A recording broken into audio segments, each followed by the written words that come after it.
இந்த காலை இந்த ஜெபம் உங்களுக்கு கிடைத்தது என்றால், தேவன் இன்று உங்கள் வாழ்க்கையில் மறந்து போன ஆசீர்வாதத்தை திருப்பிக் கொடுக்கப் போகிறார். அன்பான ஆண்டவரே இயேசுவே, இந்த புதிய நாளுக்காக உமக்கு நன்றி. இன்று என் வாழ்க்கையை முழுவதும் உமது கரங்களில் ஒப்படைக்கிறேன். என் மனதில் இருக்கும் பயம், கவலை, சோர்வு அனைத்தையும் உமது பாதத்தில் வைக்கிறேன். நான் இழந்ததை நீர் மீண்டும் திருப்பிக் கொடுக்கும் ஆண்டவரே. இன்று நான் எடுக்கும் ஒவ்வொரு அடியிலும் நீர் என்னை வழிநடத்துங்கள்.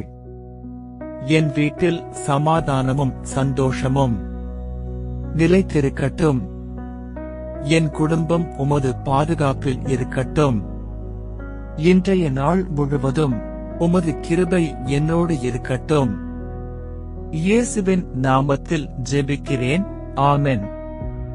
இந்த ஜெபம் உங்களுக்கு பிடித்திருந்தால் லைக் பண்ணுங்க, ஷேர் பண்ணுங்க, சப்ஸ்கிரைப் பண்ணுங்க. ஆமென் என்று கமெண்ட் பண்ணுங்க.